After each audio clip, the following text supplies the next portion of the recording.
കൊച്ചിയിൽ കൂട്ടപ്പിരിച്ചുവിടൽ നടത്തിയ ടാൽഡ്രോപ്പ് കമ്പനിക്കെതിരെ കേന്ദ്ര അന്വേഷണ ഏജൻസികൾക്ക് പരാതി നൽകാനൊരുങ്ങി ജീവനക്കാരും നിക്ഷേപകരും. 300ഓളം നിക്ഷേപകരാണ് കമ്പനിക്കുള്ളത്. പ്രമുഖ രാഷ്ട്രീയ നേതാക്കൾക്കടക്കം തട്ടിപ്പിൽ പങ്കുണ്ടെന്ന് നിക്ഷേപകർ ആരോപിച്ചു. 20ഓളം സബ് കമ്പനികൾ ടാൽഡ്രോപ്പിന് കീഴിൽ പ്രവർത്തിക്കുന്നുണ്ടെന്ന് ജീവനക്കാരും ചൂണ്ടിക്കാട്ടുന്നു. തൃക്കാക്കരയിൽ പ്രവർത്തിച്ചിരുന്ന ടാൽഡ്രോപ്പ് കമ്പനിക്കെതിരെ കേന്ദ്ര അന്വേഷണ ഏജൻസികളായ EDയെയും NIAയെയും സമീപിക്കാനൊരുങ്ങുകയാണ് ജീവനക്കാരും നിക്ഷേപകരും. 300ഓളം നിക്ഷേപകരാണ് കമ്പനിക്ക് പണം നൽകിയിട്ടുള്ളത്. 20ഓളം സബ് കമ്പനികളാണ് ടാൽഡ്രോപ്പിന് കീഴിലുള്ളത്.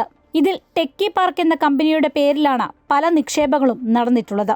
വെറും 10 ലക്ഷം രൂപ മാത്രമാണ് ടാൽഡ്രോപ്പ് കമ്പനിയുടെ ക്യാപിറ്റലായി കാണിച്ചിരിക്കുന്നത്.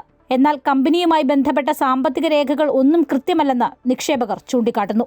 ടാൽഡ്രോപ്പിന്റെ പേരിൽ ഒരു 20ഓളം ഷെൽ കമ്പനികളുണ്ട്. ടേജിൻ പ്രൈവറ്റ് ലിമിറ്റഡ്, സ്റ്റെഫ്, കിങ്ഫിപ്പ്, DU digital, AESend ecosystem, matinee studio, ടൈക്ക് വാലി എഡ്യൂക്കേഷൻ, പ്രൊജക്ട് സിറ്റ്കോൺ, വൈസ്റ്റാക്കേസ്, ഹോസ്ഫേസ്, സെൻഡാപ്സ്.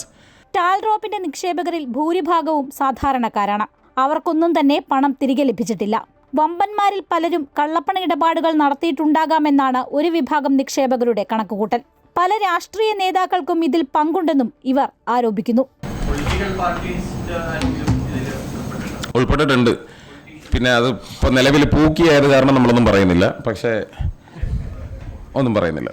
6 മുതൽ 11 മാസം വരെ ശമ്പളം ലഭിക്കാത്തവരാണ് ഇവിടുത്തെ ജീവനക്കാർ. ചില മാസങ്ങളിൽ മുൻഗണനാ ലിസ്റ്റ് ഉണ്ടാക്കിയാണ് ഉടമകൾ കുറേശ്ശെ ശമ്പളം നൽകിയിരുന്നത്. കമ്പനി നിർത്തുന്നു എന്ന അറിയിപ്പ് ലഭിച്ചതോടെയാണ് ഇവർ പരാതിയുമായി മുന്നോട്ട് വന്നത്.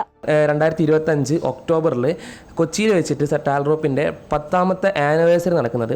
ആ ആനിവേഴ്സറി നടക്കുന്ന സമയത്തും മിനിമം ഒരു 3-4 മാസം സാലറി പെൻഡിങ് ആയി നിൽക്കുകയാണ് അന്ന് അവിടെ ഉള്ളതായിട്ടുള്ളത്. നിങ്ങൾ ഇതിലേക്ക് ഇൻവെസ്റ്റേഴ്സിനെ കൊണ്ടുവന്ന് കഴിഞ്ഞാൽ മാത്രമേ എന്തുള്ളൂ നിങ്ങൾക്ക് സാലറി നമുക്ക് തരാൻ കഴിയുള്ളൂ. ആ ഒരു ഇതിലേക്കും അവർ മാറിക്കഴിഞ്ഞു. കൊച്ചിയിൽ തൃക്കാക്കരയിലും തൃശൂരും ടാൽഡ്രോപ്പ് കമ്പനിക്കെതിരെ പോലീസിൽ പരാതികളുണ്ട്. കമ്പനിയുടെ സോഷ്യൽ മീഡിയ അക്കൗണ്ടുകൾ അടക്കം നിലവിൽ പിൻവലിച്ചിരിക്കുകയാണ്. അമൃത ന്യൂസ്, കൊച്ചി.